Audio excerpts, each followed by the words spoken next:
Boa noite, meus queridos. Que a paz do Senhor nos assista nessa noite do dia do Senhor. Como os irmãos sabem, nós temos feito exposição de 2 livros das Sagradas Escrituras, revezando a exposição desses livros. Nós temos exposto a carta de Paulo aos Filipenses e o livro de Ruth. A última exposição que fiz foi no livro de Ruth. Dessa feita, então, farei exposição na Epístola de Paulo aos Filipenses. Então, eu peço que, por gentileza, você abra a palavra de Deus na Epístola de Paulo aos Filipenses, capítulo 1, os versículos 27 a 30. Filipenses 1, 27 a 30.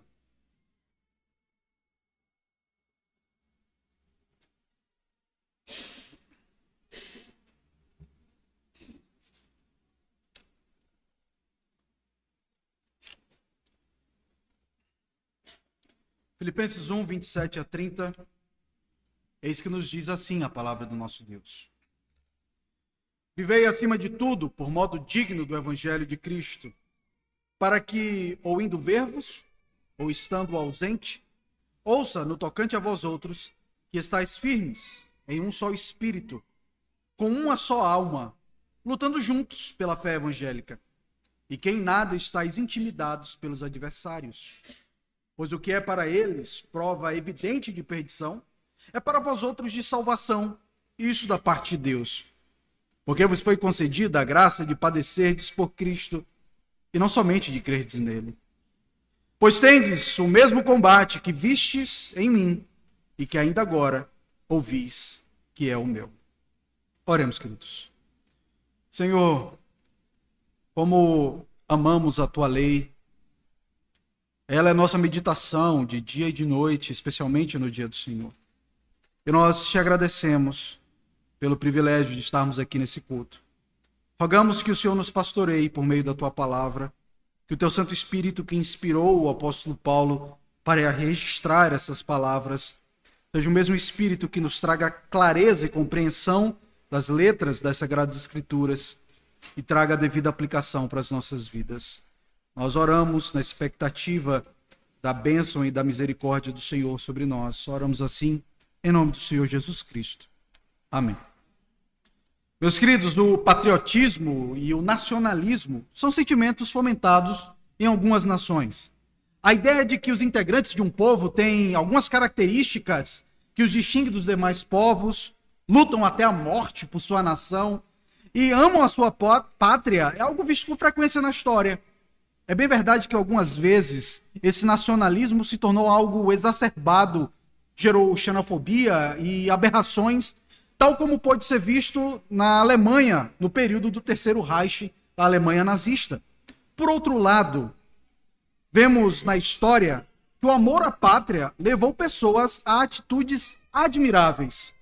Um filme que destaca bem a forma como indivíduos se comprometem com a sua nação, ao ponto de até mesmo darem sua vida por ela, é o filme Os 300 de Esparta. Nesse filme vemos o valente rei Leônidas conduzindo poucos soldados espartanos contra a invasão persa. O filme relata como desde pequeno aquelas crianças que eram espartanos estavam ali se preparando fisicamente e mentalmente para serem guerreiros dispostos a lutar por Esparta, ao ponto de darem a sua própria vida em prol do seu povo. Durante o filme, vemos como os espartanos eram unidos, não se intimidavam diante dos adversários e estavam dispostos a morrer pela glória de Esparta. Saindo da ficção dos filmes americanos e vindo para a nossa realidade aqui no Brasil, vemos que de alguma forma o patriotismo também é fomentado entre nós. E aqui eu não estou me referindo às campanhas para torcermos pelo Brasil nas Olimpíadas, ou a seleção brasileira de futebol na Copa do Mundo, ou por algum esportista. Nós gostamos dos esportistas brasileiros que são bem-sucedidos. Podemos lembrar de Senna levantando a bandeira do Brasil, podemos lembrar de Guga ganhando e levando a bandeira do Brasil, Popó também, diversos atletas que levaram o nome do Brasil, e parece que o nosso coração se inclina a esses homens. Mas eu estou me referindo aqui ao patriotismo sendo fomentado por instrumentos estabelecidos tais como o hino nacional.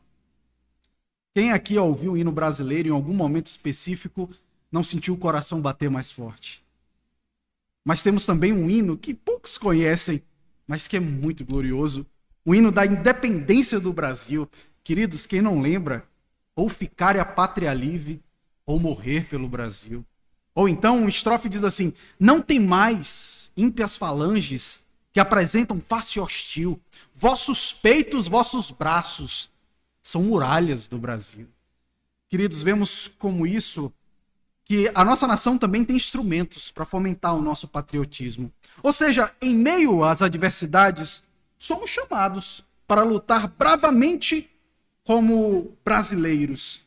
E o texto que iremos abordar hoje, de certa forma, trata sobre patriotismo e nacionalismo. Aqui vemos Paulo exortando os crentes a viverem de maneira digna, como cidadãos da pátria celeste, da Jerusalém celestial, em meio às adversidades que enfrentavam. Eles ainda estavam vivendo aqui nesse mundo caído, mas eles deveriam sempre lembrar que eram cidadãos do reino de Deus. Vejamos então como Paulo chegou nesse ponto da sua argumentação aqui na sua epístola aos Filipenses, para que então possamos entender essa forma de viver que ele recomenda nesse trecho. Nas nossas últimas exposições, vimos que Paulo falou da sua expectativa de ser liberto no julgamento que teria diante das autoridades de Roma. Se voltarmos, por exemplo, nos versículos 19, 25 e 26, observe comigo. Versículo 19 do capítulo 1, o apóstolo Paulo diz o seguinte: porque estou certo de que isto mesmo, pela vossa súplica e pela provisão do Espírito de Jesus Cristo, me redundará em libertação. Logo depois, versículos 25 e 26, o mesmo apóstolo diz: e convencido disso, estou certo de que ficarei e permanecerei com todos vós para o vosso progresso e gozo da fé, a fim de que aumente, quanto a mim, o motivo de vos gloriardes em Cristo Jesus, pela minha presença de novo convosco. Então, ardia no coração do apóstolo Paulo a expectativa de que estaria novamente ali entre os filipenses. Como já dissemos outrora, Paulo estava ali em Roma, preso, aguardando o seu julgamento. Mas apesar de crer na sua libertação, Paulo acreditava também que ele poderia receber uma condenação como fruto dos desígnios eternos de Deus, e que mesmo se ele recebesse a pena de morte, isso seria para o seu bem. É o que vemos no versículo 23. Ele diz: ora, de um e outro lado estou constrangido, tendo o desejo de partir e estar com Cristo, o que é incomparavelmente melhor. Então podemos perceber na carta momentos de tensão, em que Paulo crê na sua libertação, mas também acredita que o Senhor fará o melhor, caso ele fosse levado à pena de morte. Vemos com isso, então, que, independentemente do resultado, ele estaria ali preparado tanto para viver e continuar o trabalho que o Senhor lhe deu, como também para morrer como um mártir em Cristo. É por isso que ele fala no versículo 21, porque para mim o viver é Cristo. Eu vou viver para Cristo até a morte, e o morrer é lucro. Depois de falar das suas expectativas em relação ao futuro, agora Paulo encoraja os filipenses a permanecerem firmes diante das adversidades que estavam enfrentando ali na cidade de Filipos. Vemos que primeiro ele faz uma exortação para que eles vivam de maneira digna do evangelho de Cristo, e logo depois ele descreve como é esse viver de maneira digna do evangelho de Cristo. Vejamos então, a partir do versículo 27, a exortação do apóstolo Paulo, que introduz assim no versículo 27. Vivei acima de tudo por modo digno do evangelho de Cristo. A primeira expressão utilizada aqui na nossa tradução é vivei. Não sei quantos de vocês estão com a Bíblia impressa, mas talvez na sua Bíblia impressa tenha uma nota de rodapé nessa palavra, dizendo que a palavra no original, no grego, ela é a mesma que portai-vos como cidadãos. Estranho, né? Vivei, portai-vos como cidadão. Estranho isso. Bem, essa é uma palavra rara no Novo Testamento, né? Para quem gosta de teologia, aquilo que a gente chama de apax legomenon, quando uma palavra aparece muito pouco no Novo Testamento, é uma palavra muito rara. Mas uma coisa sabemos a respeito dessa palavra. Ela tem a sua origem na palavra polis, que é a palavra para cidade. E se refere, então, se refere à conduta de cidadãos de uma determinada cidade. Por exemplo, nós temos a palavra cidade, temos cidadãos, cidadania, é tudo derivado da palavra cidade. Então, a palavra polis, a palavra apresentada aqui como vivei, deriva da palavra polis, trazendo a ideia que o apóstolo Paulo está aqui falando para eles, para se comportarem como cidadãos de um determinado lugar. comportem-se como cidadãos de um determinado lugar. Em Filipos, a cidadania romana era muito valorizada. Lembremos que o apóstolo Paulo utilizou esse argumento, que era um cidadão romano, lá em Atos 16:37, quando estava em Filipos, e apelou para o fato de ser cidadão romano para defender-se da forma errada como estava sendo encarcerado ali em Filipos. Agora então, Paulo lembra aos filipenses que eles eram cidadãos também de um lugar. Não era de Roma, não era de Filipos, mas era da pátria celestial, a Jerusalém celeste, mediante o evangelho de Cristo. Dessa forma, o apóstolo Paulo diz que eles deveriam viver de maneira digna dessa cidadania. Vivam por modo digno. Sejam cidadãos de modo digno do evangelho de Cristo. Comportem-se como cidadãos do reino dos céus. Eles deveriam viver assim, diz o apóstolo Paulo, acima de tudo.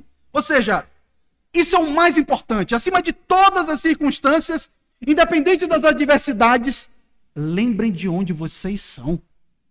Qual é a pátria de vocês? Então Paulo fala o motivo pelo qual eles deveriam viver dessa maneira. A segunda parte do versículo 27, quando ele fala, para que, ou indo ver-vos, ou estando ausente, ouça no tocante a vós outros, que estáis firmes em um só espírito, com uma só alma, lutando juntos pela fé evangélica. Queridos, podemos nos lembrar que Paulo tem notícias da igreja de Filipos, por meio de um irmão da igreja de Filipos, Epafrodito, que visitando o apóstolo Paulo na cadeia ali em Roma, levou uma oferta da igreja de Filipos, e também nessa visita, ele apresentou algumas dificuldades da igreja, e entre elas estava a discórdia entre alguns irmãos. E como isso enfraquecia a unidade da igreja. A ideia de Paulo aqui é que eles deveriam deixar as diferenças entre si e se unir contra os verdadeiros adversários da igreja. Vocês perceberam como, no período da política brasileira, houve um bloco A, um bloco B, um brigava com o outro, mas, vejam, são todos brasileiros. E uma nação dividida, uma casa dividida, ela não subsiste. É por isso que a nossa nação também tem sofrido tanto. Nossa nação é uma nação dividida. Veja o resultado das eleições. Foi por pouco. E tem sido assim. Imagine quando isso é aplicado dentro do contexto da igreja. Uma igreja dividida. Uma igreja que não luta junto. Como que essa igreja fica de pé? Paulo queria saber sobre os crentes filipos, como ele fala aqui, para que, ou indo ver-vos, ou estando ausente, ouça no tocante a vós outros, ou seja, caso ele fosse liberto e fosse até eles, indo ver-vos, chegasse até lá, ou então caso ele continuasse preso e ouvisse no tocante a eles, que eles estavam vivendo juntos, numa mesma fé, combatendo o mesmo combate. O que o apóstolo Paulo queria ouvir era a respeito da unidade daqueles crentes, que estáis firmes em um só espírito, uma só alma. Perceba que o espírito aqui não está com letra maiúscula.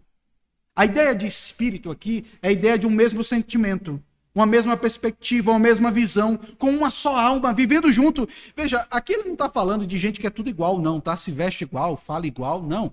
Ele está falando de pessoas que, em meio às suas diferenças, elas conseguem caminhar juntos, porque tem a ideia de que são cidadãos de um mesmo reino, que têm o mesmo objetivo e que elas caminham juntos. E ele ainda diz que eles deveriam fazer isso lutando juntos pela fé do evangelho. Essa expressão, irmãos, de lutando, seria perfeitamente compreendida pelos filipenses. Lembre-se que na minha primeira exposição, eu falei sobre a cidade de Filipos. E dentre as coisas que eu destaquei, eu falei que ela era uma colônia romana, marcada por ser residência de militares romanos, especialmente militares aposentados. Então, talvez, naquela igreja, houvesse vários militares. E Paulo diz, lutando. Eles vão lembrar daquela palavra que ouviam em meio às batalhas em prol do Império Romano. Mas, irmãos, de que maneira os crentes de Filipos lutariam esse combate? Como lutar?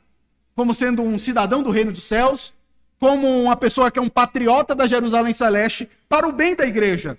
Primeiro, defendendo o evangelho dos seus detratores. O evangelho, por vezes, é vilipendiado. Falam coisas incoerentes, mentirosas a respeito do evangelho. E aqueles crentes, como nós, devemos defender o evangelho de Cristo. Ou, por exemplo, recusando o ensino de falsos mestres, problema que estava acontecendo ali na igreja de Filipos. Nós enfraquecemos a nossa pátria, enfraquecemos a nossa igreja, enfraquecemos o nosso povo, à medida que permitimos que falsos mestres assumam um púlpito, falem na frente da igreja. Enfraquecemos a igreja. Não lutamos da forma correta, se permitimos que esse tipo de coisa aconteça. E também lutando pela unidade da igreja. Somos pecadores. Não é incomum nos esbarrarmos em meio à nossa caminhada. E como que nós iremos caminhar? Nos afastando uns dos outros? Essa é a melhor ideia? Ou iremos nos unir no Espírito de Cristo, com uma só alma, combatendo o combate, lutando juntos pela fé do Evangelho? Meus queridos, então a primeira coisa que eles deveriam fazer como cidadãos do reino de Cristo é lutar unidos pela fé evangélica. Vivam como cidadãos do reino dos céus. Vivam como aqueles que vivem a fé evangélica. Como? Lutem juntos pela fé evangélica. No versículo 28, Paulo ainda fala um pouco mais sobre essa luta. Ele diz: e que em nada estáis intimidados pelos adversários. Bem, aqui se refere, adversários aqui se referem, logicamente, àqueles que se opõem à fé evangélica descrita no versículo 27. Nós não sabemos com exatidão quem são esses adversários, mas sabemos uma coisa bem clara, o texto diz: esses adversários se opõem à fé evangélica. E não há uma plena concordância entre os comentaristas sobre quem são esses homens, esses adversários. Mas com essa palavra de Paulo, pode estar se referindo a 3 classes de adversários que na leitura de toda a carta nós percebemos que estavam presentes no meio da igreja. Quem são essas 3 classes de adversários que estavam presentes no meio da igreja de Cristo, ali em Filipos? Primeiro, os falsos mestres judaizantes, que tentavam levantar doutrinas erradas no meio da igreja. Por exemplo, se chegarmos no capítulo 3, versículos 2 e 3, diz o seguinte: acautelai-vos dos cães, acautelai-vos dos maus obreiros, acautelai-vos da falsa circuncisão, porque nós é que somos a circuncisão, nós que adoramos a Deus no Espírito e que nos gloriamos em Cristo Jesus e não confiamos na carne. Isso aqui é uma clara referência àqueles que confiavam na sua origem judaica, que confiavam no fato de terem sido circuncidados, que confiavam no fato de que guardavam as festas judaicas, a dieta dos judeus, guardavam todos os sábados. E, meus queridos, aonde o apóstolo Paulo ia, um judaizante ia junto, para que pudesse tornar cristãos prosélitos.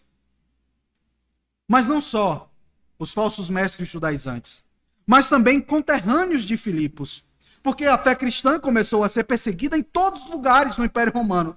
E certamente, ali em Filipos começou essa perseguição. É claro que a perseguição só vem se avolumar pouco mais à frente, mas já ali começa algum tipo de celeuma, algum tipo de perseguição em relação aos crentes. É o ponto que Paulo destaca ali no capítulo 1, versículo 30. Pois tendes o mesmo combate que vistes em mim e ainda agora ouvis que é o meu. Possivelmente, eles eram delatados às autoridades por familiares, por vizinhos e amigos por serem cristãos. Mas também pessoas que entraram na igreja, mas que depois abandonaram a fé. Ou seja, elas ficaram bonitinhas, botaram a roupa de crente, se expressaram como crentes, começaram a ter o sotaque do crente, mas depois de um tempo, elas começaram a viver de qualquer maneira. Esses são chamados de libertinos. São pessoas que estão no meio da igreja, se dizem crentes, são membros da igreja, participam da ceia, fazem tudo, mas que vivem de uma maneira reprovável. Vejam o que o apóstolo Paulo diz, capítulo 3, versículos 17 e 19. Irmãos, sede imitadores meus, e observai os que andam segundo o modelo que tendes em nós. Pois muitos andam entre nós, dos quais repetidas vezes eu vos dizia, e agora vos digo, até chorando, que são inimigos da cruz de Cristo. O destino deles é a perdição, o Deus deles é o ventre, e a glória deles está na sua infâmia, visto que só se preocupam com coisas terrenas. Pessoas que andam segundo o desejo do seu próprio ventre. A ideia aqui é aquela lá de Gênesis 3. Lembra-se quando Adão pega um fruto para poder comer? Vive pelo seu instinto, pelo seu desejo? Então, o Deus dele é o ventre. Ele quer satisfazer o desejo da sua carne. Com isso, Paulo queria alertar os filipenses para que eles não se intimidassem, não fiquem com medo diante das adversidades que estava vindo sobre eles, independente de qual fosse a origem dessas adversidades. Então Paulo os orientou a viver como cidadãos do reino de Cristo, primeiro, estando unidos, e agora ele os recomenda a serem destemidos em relação aos inimigos. Vivam unidos e sem medo dos inimigos, ainda que eles estejam no meio da igreja. Queridos, como que essa fala de Paulo é importante para nós? Porque muitas vezes os falsos mestres, ou as pessoas de vida reprovável, elas estão no meio da igreja. Parece crente. Está no hall de membros. Toma a ceia. Faz tudo direitinho. Mas o fato é que muitas vezes nós ficamos temerosos de reprovar essas pessoas. De disciplinar essas pessoas. Por quê? Porque temos medo das consequências. E Paulo diz, não tenham medo não, viu? Lutem pela fé evangélica. Lutem pela pátria de vocês, sem medo. Lutem como patriotas, como guerreiros. Lembram-se dos soldados de Esparta? Que estavam ali diante da morte. Muitas vezes nós teremos que comprar lutas inglórias. Que sabemos que tantas vezes seremos machucados, iremos apanhar, mas nós não temos medo. Porque sabemos por quem lutamos. Sabemos pelo nome de quem nós lutamos. E o motivo para eles não se intimidarem diante dos adversários. Ainda no versículo 8, na segunda parte, o apóstolo Paulo diz: pois o que é para eles prova evidente de perdição, é para vós outros de salvação. E isso da parte de Deus. Paulo fala para os filipenses que a coragem deles diante dos adversários era uma demonstração pública de que eles eram salvos. Ou seja, se os filipenses retrocedessem diante dos adversários, essa seria uma prova de que os filipenses estavam perdidos. Mas a firmeza deles diante dos adversários, seja dentro da igreja, fosse fora da igreja, era evidência de que Deus estava com eles. Pois só Deus poderia dar tamanha coragem para eles enfrentarem as oposições dentro da igreja e fora da igreja. Na verdade, os filipenses deveriam saber que eram os adversários que estavam caminhando para a perdição. Veja, o que é para eles prova evidente de perdição. Ou seja, os descrentes acreditavam que a profissão de fé daqueles crentes era algo para perdição, ou seja, para a morte. Esse povo é doido, né? Sabe que se falar que tem outro senhor, a não ser César, vai morrer? É tudo doido. Então Paulo está dizendo, ó, o que é para eles? Maluquice, prova de que vão perder, de que vocês vão morrer. É para vós outros de salvação. Ou seja, o que o mundo diz que é maluquice, que se você disser que é um crente, você está derrotado, que se você disser que é um crente, você será julgado e condenado. Para a gente, é uma mensagem de salvação. Porque isso, diz o apóstolo Paulo, da parte de Deus, não vem de homem. Quem dá coragem para lutarmos em meio às adversidades, a perseguição à igreja, é o próprio Deus. É Deus que nos encoraja. E na continuação do texto, Paulo fala para os filipenses que o sofrimento por Cristo é graça da parte de Deus. Vejam o versículo 29. Porque vos foi concedida a graça de padecerdes por Cristo, e não somente de crerdes nele. Paulo está dizendo aos filipenses que eles deveriam enxergar os sofrimentos por Cristo, ali na cidade de Filipos, como sendo um privilégio dado por Deus.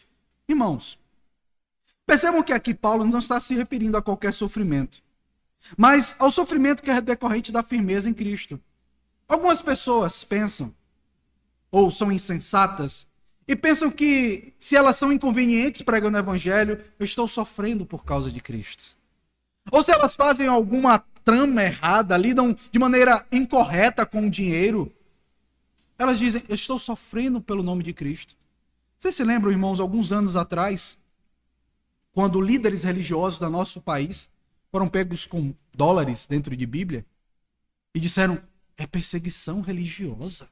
Estamos sofrendo pelo nome de Cristo, meus queridos. O sofrimento que Paulo está falando aqui não é dessa natureza. É um sofrimento decorrente do nosso bom testemunho. De fato, todo ser humano passa por sofrimentos. Mas o sofrimento decorrente da firmeza em Cristo é o privilégio dado exclusivamente aos crentes.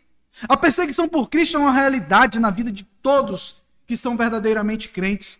Uns em maior intensidade e outros em menos. Vejam, em menor intensidade.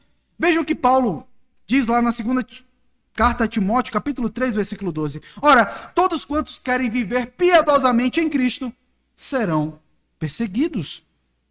Percebam que aqui Paulo diz que os filipenses receberam duas graças em relação a Cristo. Primeiro, a graça de crer em Cristo. Isso havia sido concedido aos filipenses. E essa afirmação de Paulo fortalece ainda mais a convicção de que ter fé em Cristo é uma ação única e exclusivamente de Deus. É aquilo que chamamos dentro da teologia reformada de uma ação monergística. É graciosa da parte de Deus. A vocês foi dado a graça, o favor imerecido. Foi concedido a graça de crer em Cristo. De tal forma, irmãos, que nós não cremos por nós mesmos. E Paulo está lembrando aos filipenses. Lembrem-se que vocês não se tornaram cristãos porque vocês quiseram. Vocês receberam isso da parte de Deus. Por exemplo, nós podemos lembrar do apóstolo Paulo, a caminho a Damasco, como ele recebeu a graça de crer no Evangelho. Lembram-se de Lídia? Lá em Atos 16:14, o Senhor lhe abriu o coração para atender as coisas que Paulo dizia. Lembram-se do carcereiro lá, que havia prendido Paulo? E a cadeia se abriu e ele ia tirar a sua própria vida. E depois acaba a história com ele e toda a sua família sendo batizado. Eles receberam a graça. Meus queridos, não foram todos os habitantes de Filipos que receberam a graça de crer em Jesus. Em contrapartida, havia muitos que rejeitavam o Evangelho. Lembram-se dos donos da moça escrava lá de Filipos? Que ela foi liberta de um espírito imundo. E a atitude deles, ao invés de ser de glorificar o nome de Deus, de se render aos pés de Deus, que libertou aquela moça que estava rendida e escrava de Satanás, eles buscaram perseguir o apóstolo Paulo e Silas. Eles não receberam a graça. E Paulo está lembrando. Lembrem-se, a cidadania que vocês têm é uma graça de Deus. Se tornar um cidadão do reino dos céus, se tornar um cidadão da Jerusalém celestial, não é porque você é bonzinho, não é porque você foi tirar um passaporte e alguém analisou seu histórico. Não, deixa eu ver esse cidadão aqui. E o melhor de tudo é que quando você recebe o passaporte para esse lugar, você não precisa ficar só 6 meses lá. O que é proposto é uma eternidade. E o que o apóstolo Paulo está dizendo, vocês receberam a graça de estar no novo céus e na nova terra. No lugar em que Cristo habita. Mas não só isso. Seria bom se só fosse isso. Mas o apóstolo Paulo diz que vocês receberam a graça de padecer por Cristo. No mesmo momento que recebemos a graça da salvação, recebemos a graça de sofrer pelo nome de Cristo. Não há como ser um bom cristão sem sofrer pelo nome de Cristo, sem abdicar de coisas, sem receber insultos. E Paulo diz, é um privilégio, é uma graça sofrer por causa de Cristo. E sofrer por Cristo, irmãos, se refere a uma decisão do nosso coração de se assemelhar ao Senhor Jesus Cristo. A santificação que Deus opera em nós e que nós também elaboramos em cima disso. Visto que Cristo sofreu pelo Evangelho, nós também sofreremos junto com Ele. Lembram-se? Aquele que quer me seguir, tome a sua cruz e me siga. Antes de ser assunto aos céus, o Rei da Glória tomou uma cruz. E o que ele diz? O caminho para a glória eterna é tomar uma cruz. Por isso recebemos a graça da salvação, mas recebemos também a graça do sofrimento em nome de Cristo. O apóstolo Paulo também fala lá em 2 Timóteo 2, 11 e 12. Fiel é esta palavra. Se já morremos com ele, também viveremos com ele. Se perseveramos com ele reinaremos. Se o negamos, ele por sua vez nos negará. Ou seja, o sofrer por Cristo demonstra a nossa participação no sofrimento de Jesus, que por sua vez reflete a nossa participação na glória de Cristo. Se sofremos com Cristo aqui, com ele também haveremos de reinar. Por isso, sofrer com Cristo é um privilégio. Lutar o bom combate de Cristo é um privilégio. E o Senhor também nos alertou sobre a realidade de que seríamos perseguidos por causa do seu nome. Lembram-se em Mateus 5, 10 a 12? Bem-aventurados os perseguidos por causa da justiça, porque deles é o reino dos céus. Bem-aventurados sois quando por minha causa vos injuriarem e vos perseguindo e mentindo disserem todo mal contra vós. Regozijai-vos e exultai, porque é grande o vosso galardão nos céus, porque assim perseguiram os profetas que viveram antes de vós. Mais uma vez, percebam que Paulo não está falando que qualquer sofrimento é um privilégio, mas é um sofrimento por amor a Cristo, por amar a Jesus. Algumas pessoas dizem, pastor, eu sofro tanto, é tanta luta, né? Mas é por causa de Jesus. Lembrem-se, Lamentações 3,39 diz, porque se queixa o homem vivente, queixa-se cada um dos seus próprios pecados. Talvez você esteja sofrendo, com seu coração angustiado, e não é nada mais, nada menos do que as consequências do seu pecado. Algumas consequências você leva até o final da vida, e Deus vai lhe dar graça para suportá-las. Deus vai lhe dar graça. Mas não diga que as suas más escolhas é um sofrimento por causa do Evangelho. Não é. Sofrimento por causa do Evangelho é quando você se mantém firme fazendo o que a palavra de Deus diz e mesmo assim passa por dificuldade. Mesmo assim é perseguido. Saiba discernir exatamente a natureza do seu sofrimento. A graça de padecer por Cristo é a graça de ser fiel até a morte e mesmo assim sofrer. Certamente o que desperta a hostilidade do mundo contra os verdadeiros cristãos é o amor a Cristo e o anúncio da lei do Senhor. E nesse sentido, sofrer por Cristo é um privilégio. Então, segundo Paulo, eles deveriam viver como cidadãos do reino de Cristo. Estamos dispostos a sofrer pelo Senhor. No versículo 30, vemos que esse sofrimento pelo qual os filipenses estavam passando não era nada que o próprio apóstolo Paulo não tivesse passado. Veja o que o apóstolo diz. Pois, tendes o mesmo combate que vistes em mim, e ainda agora ouvis que é o meu. Mais uma vez, o apóstolo Paulo, como alguém que conhecia muito bem as suas ovelhas que estavam ali em Filipos, ele utiliza do recurso de uma palavra do ambiente militar. A palavra combate aqui é uma palavra que é frequentemente utilizada por Paulo nas suas epístolas para se referir a esforços dedicados para pregar o evangelho e o enfrentamento de oposições a adversários. E os filipenses eram testemunhas do combate de Paulo. Veja, mesmo combate que vistes em mim. O que Paulo está dizendo, olha, o que eu estou falando para vocês não é nada que vocês já não tenham visto na minha vida. Quando eu cheguei em Filipe eu tive vida mansa? É basicamente o que Paulo está dizendo. Não, Paulo não teve vida mansa. Foi encarcerado, apanhou, ultrajado. Vocês viram isso em mim. E então, agora, eles não estavam mais com Paulo.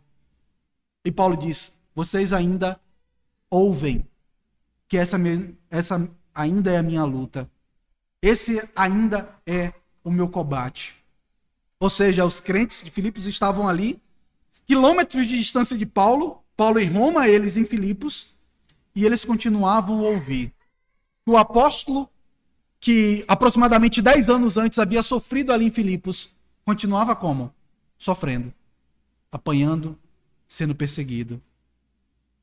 Então, irmãos, à luz do exemplo de Paulo, os filipenses não deveriam se deixar intimidados pelos adversários e saber que sofrer por Cristo era um privilégio.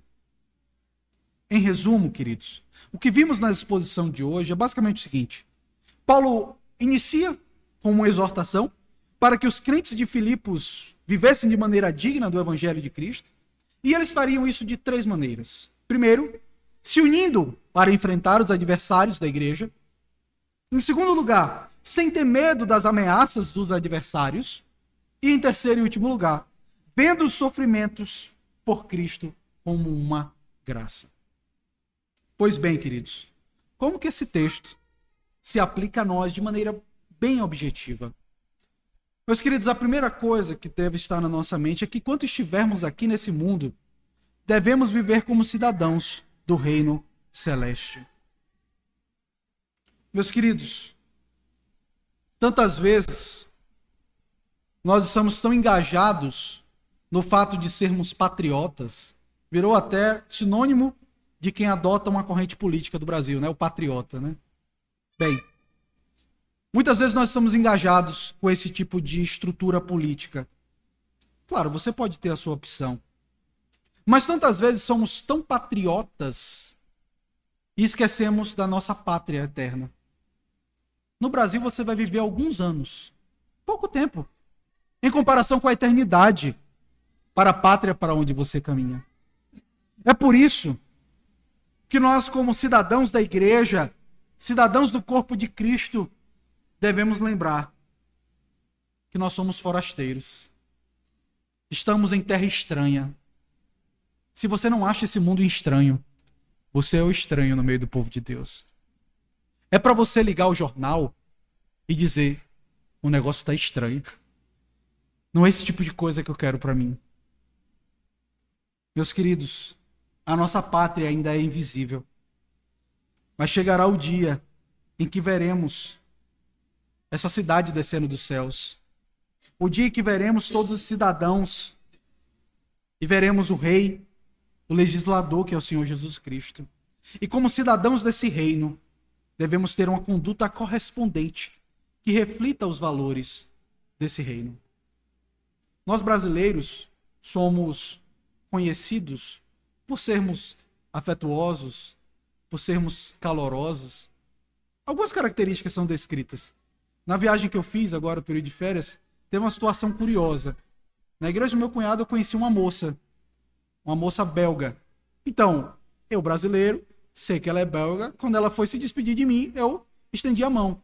Só que ela é noiva de um brasileiro. Então ela já sabe que saudar um brasileiro, você abraça, né? E aí, quando ela veio, eu estendi a mão e ela ficou sem entender. Então ficou aquela tensão. Ela esperava de mim algo como brasileiro e eu esperava algo dela como belga. Meus queridos, algo deve ser esperado de nós como cidadãos do reino de Cristo. E o que é esperado de nós? Não é um sotaque, mas é uma vida santa. É retidão. As pessoas têm que olhar para você e dizer: essa pessoa ela é diferente. Ela não tem um jeitinho brasileiro, por mais que ela seja brasileiro. Jeitinho brasileiro não é algo que acontece na vida dela. Por mais que tenham características em nós, do povo brasileiro, lembremos que a nossa pátria não é essa. Amemos o Brasil, mas que os nossos olhos estejam fitos na glória eterna. E para isso, queridos, nós devemos viver unidos, sem medo dos adversários, sabendo que é uma graça sofrer por Cristo Jesus. Devemos lembrar também, ao mesmo tempo, que enquanto não adentramos nessa cidade gloriosa, ainda somos cidadãos brasileiros. E como tal, temos nossas obrigações. Mas nós não devemos deixar que a cidadania terrestre se sobreponha à cidadania celestial. Pode chegar um momento em que teremos conflitos de cidadanias, em que devemos defender os valores do reino celeste. Por mais que a lei brasileira diga uma coisa, a lei de Deus diz outra.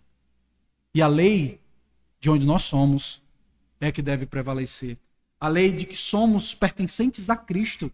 Devemos nos lembrar daquilo que foi dito pelo apóstolo Pedro lá em Atos 5, 29.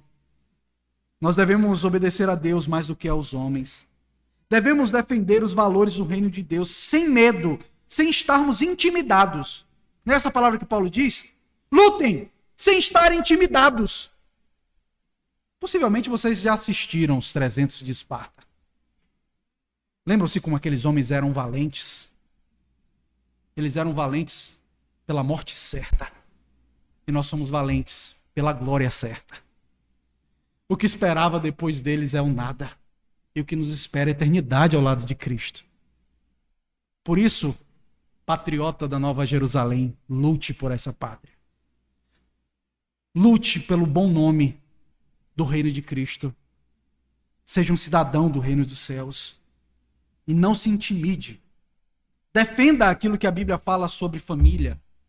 Defenda aquilo que a Bíblia fala sobre sexualidade, sobre justiça, sobre moralidade. Não torça o seu pensamento. Não vos conformeis com esse mundo, diz a palavra de Deus.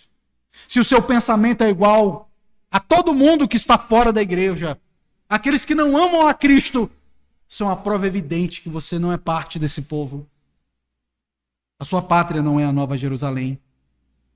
E isso, irmãos, se amamos a Cristo, se defendemos os valores do reino de Cristo, isso nos conduzirá a sofrermos com a hostilidade do mundo, que é inimigo de Deus.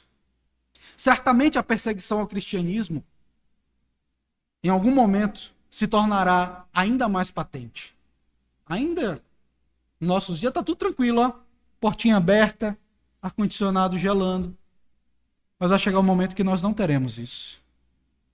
Continuaremos como guerreiros ou iremos nos esconder como ratos? Devemos lutar pela fé em Cristo Jesus. Para vocês, crianças, filhos da aliança, é possível que vocês, pelo menos na minha época de criança, não sei se tem ainda hoje, eu creio que não. Eu entrava do colégio pelo menos uma vez na semana, enquanto eu ouvia o hino nacional brasileiro, a bandeira da nossa pátria era hasteada. E eu cantava. Eu aprendi a amar a minha nação. Não apenas com Senna levantando a bandeira, não apenas com Guga levantando a bandeira brasileira em Roland Garros, não. Mas eu aprendi que, antes de tudo, há uma pátria mais gloriosa. E vocês, filhos, amem o Brasil. Amem essa terra. Lutem por ela. Lutem para que a justiça seja feita aqui nesse país. Mas nunca se esqueçam que vocês não são daqui. A terra de vocês é a Nova Jerusalém. Vocês, meninos, especialmente, vocês irão jurar a bandeira. Talvez alguns de vocês sejam militares por um ano. Fiquem lá no tiro de guerra, né? Alguns de nós aqui passaram pela essa experiência do serviço militar. Mas lembrem-se, o maior serviço que você tem é o serviço como crente. Seja lá no exército, seja no trabalho, onde quer que você esteja. A sua nacionalidade é cidadão do reino dos céus. Nunca esqueçam isso, meus filhos. Amem o reino eterno de Cristo Jesus. Em segundo lugar, como cristãos, devemos nos unir aos nossos irmãos contra os adversários da igreja. Meus queridos, um reino dividido não fica de pé. Uma igreja dividida não fica de pé. Tenha certeza que uma nação como a nossa, tão dividida, ela vai sucumbir em algum momento. Vai sucumbir em algum momento. Isso pode acontecer em uma igreja local. Quando uns puxam para um lado, outros puxam do outro. Isso, um grupo de música. Um pensa uma coisa, outro pensa outra. Na junta diaconal, um quer de uma coisa, outro quer outra. No conselho, um quer uma coisa, outro quer outra. No final das contas, sabe o que vai acontecer? Quebra. Parte. E nós iremos deixar que o inimigo alcance vantagem sobre nós. É por isso que, como o apóstolo Paulo diz, nós devemos lutar unidos. É por isso que é tão importante o espírito de perdão, de tratar as coisas. Porque o maior privilegiado, quando uma nação está partida, são os inimigos daquela nação. E o maior privilegiado, quando a igreja está dividida, é o próprio Satanás. E Satanás alcança vantagem sobre o povo de Deus. À medida que somos indiferentes uns para com os outros, brigamos uns com os outros. Meus queridos, que a paz de Cristo seja aquilo que traz o centro da nossa igreja. Que o amor a Cristo e o amor ao irmão seja aquilo que traga uma coesão para a nossa igreja. Que a nossa igreja seja conhecida não pela igreja das panelinhas, pela igreja das divisões, mas porque é um povo só. Eu olho para aquela igreja e não vejo clubinho A, povo A, B, povo C, mas eu vejo uma só igreja.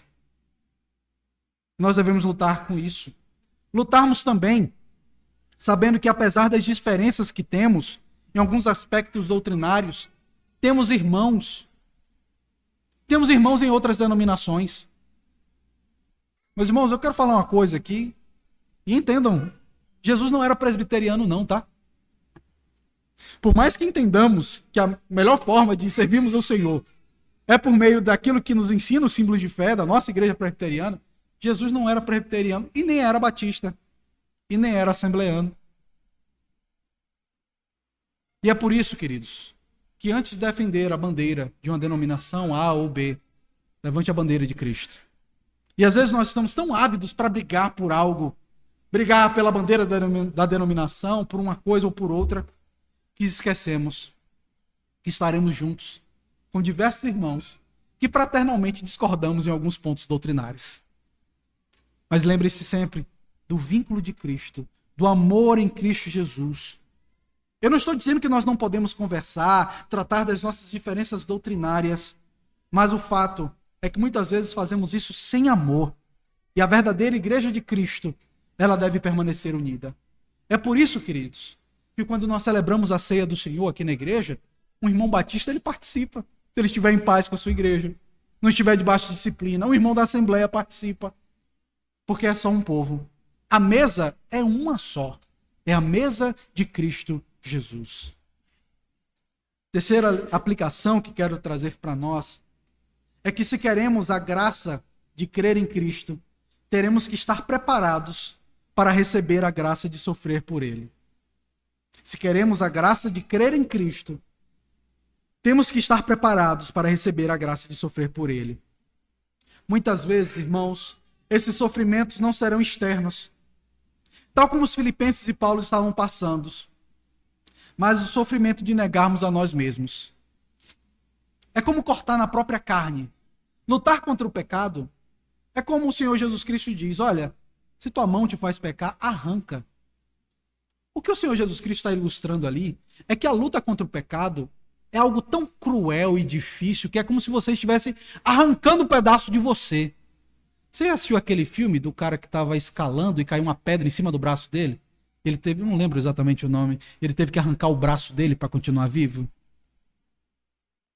E muitas vezes, para continuarmos vivos aos pés de Cristo, nós teremos que arrancar algumas partes de nós. Arrancar algumas coisas. Não é só receber a graça de crer em Cristo, mas é a graça de sofrer. Seja por meio de perseguições no ambiente de trabalho, seja por meio de dificuldades na vizinhança, seja por meio da luta com o nosso próprio coração pecaminoso. É uma luta. Outras vezes sofreremos perseguições por defendermos e vivermos de acordo com os valores morais e éticos da palavra de Deus. Mas lembre-se, isso é um privilégio para você, uma graça. Quantos irmãos nossos policiais que simplesmente decidem não se contaminar, sofrem uma barbaridade. Quantos jovens crentes no período do colégio, em que os coleguinhas estão vivendo uma vida completamente reprovável e eles estão sendo ridicularizados. Eu me lembro que eu passei na minha adolescência no colégio. Só tinha eu e mais outra colega crente. Como eu era ridicularizado pelos meus colegas. Por nunca ter tido relação íntima. Por estar todo domingo na igreja. E eles chegavam toda segunda-feira falando das barbaridades que haviam feito. E eu era motivo de piada entre eles. Mas nenhum deles pode dizer que não viu, que não ouviu a respeito de Cristo. Será uma luta constantemente para vocês, crianças. À medida que vocês crescerem, a dificuldade vai aumentar. Os seus amiguinhos terão outros valores, outras características. E de fato, você vai aparecer um ET no meio deles. Você vai aparecer uma pessoa de outro mundo. Mas não é só que você é de outro mundo. Você é de outro lugar. Você pertence a outra terra. Você pertence a Cristo. Você pertence à Nova Jerusalém. Por isso, lute bravamente. Meu irmão, se no seu ambiente de trabalho há falcatrua, não se renda a isso. Ah, pastor, eu já ouvi isso de crentes. Ah, pastor, mas se eu não fizer isso, se eu não agir dessa forma, corrompendo algum outro tipo de profissional, eu não trabalho, meu irmão. Arrume outra coisa para você fazer. Arrume outra coisa para você fazer. Se você não consegue viver de maneira íntegra fazendo aquilo, arrume outra coisa. Mas não se renda. Não se renda por causa da vontade dos homens. Ao invés de temermos o momento em que seremos perseguidos ainda mais de uma maneira intensa, o momento que chegará a grande perseguição contra a igreja, devemos saber que será um privilégio sofrer por Cristo. Já viu como o povo fala da grande tribulação? Eu não quero estar aqui. Meus queridos, à medida que os dias se abreviam, a coisa vai ficar mais difícil. E saiba que se você estiver aqui até o dia em que Cristo vier, e você estiver aqui sofrendo, vai ser uma graça da parte de Deus sofrer ao lado de Cristo.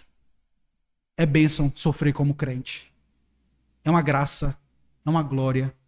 Não sofra como um pecador, como um mentiroso, mas sofra como um crente, como alguém de um bom testemunho. Por isso, viva de fato para Cristo. A minha quarta e última aplicação é para você que está aqui conosco e que não tem Jesus como seu único e suficiente Salvador. Meus queridos, na última semana nós acompanhamos a posse do novo presidente dos Estados Unidos. E nós temos visto vários brasileiros voltando de uma maneira bem complicada. Eu não sei a natureza das pessoas que eles estão deportando, eu não quero entrar nesse mérito. Mas certamente pessoas que saíram daqui para ir morar nos Estados Unidos e vivendo de maneira legal, elas buscavam uma cidadania melhor, viver num lugar melhor. E assim é o coração de todo mundo. Todos nós voltamos em políticos porque queremos viver em um lugar melhor. Queremos votar em um presidente bom, em um prefeito bom, um governador bom, porque queremos morar em um lugar melhor. Mas se você está em Cristo, você tem essa esperança. Há um lugar muito melhor do que os Estados Unidos, do que o Canadá, do que a Nova Zelândia, do que a Austrália, do que qualquer país da Europa, que é a Jerusalém Celestial. E você que está aqui nessa noite, que não tem Jesus como seu único e suficiente Salvador, deixe-me me dizer que o seu passaporte pode ser adquirido hoje. E você precisa só de uma coisa: se render a Jesus Cristo.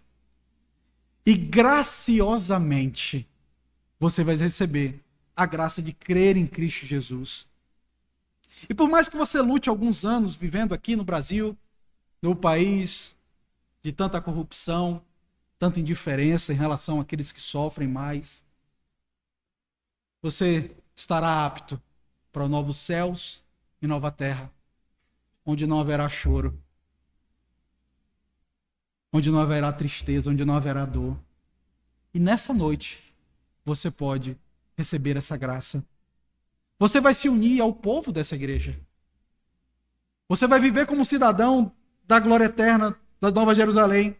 Você vai estar junto com esse povo aqui lutando como um guerreiro.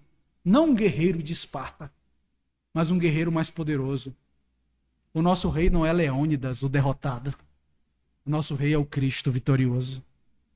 E é por isso, pela vitória dele, que nós somos mais do que vitoriosos.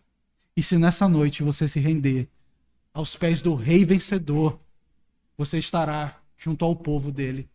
E essa é uma noite de você se render aos pés de Cristo Jesus. Viva como cidadão do reino dos céus. Viva acima de tudo por um modo digno do evangelho, não estando intimidado pelos adversários, sabendo que lhe foi dado a graça de combater pelo nome de Cristo e de sofrer pelo nome de Cristo. Lembre-se, queridos, o nosso coração precisa aos poucos ser desarraigado desse mundo para ser ainda mais firmado em outro lugar, que é na Nova Jerusalém. Que Deus nos dê a graça, queridos, de que enquanto estamos aqui como igreja de Cristo, possamos viver de uma maneira unida. Porque lá, na Nova Jerusalém, não vai haver estado, divisão, coisa desse tipo, não. Será um só povo, uma só nação, falando uma só língua. A confusão de Babel será desfeita, assim como foi feita em Atos.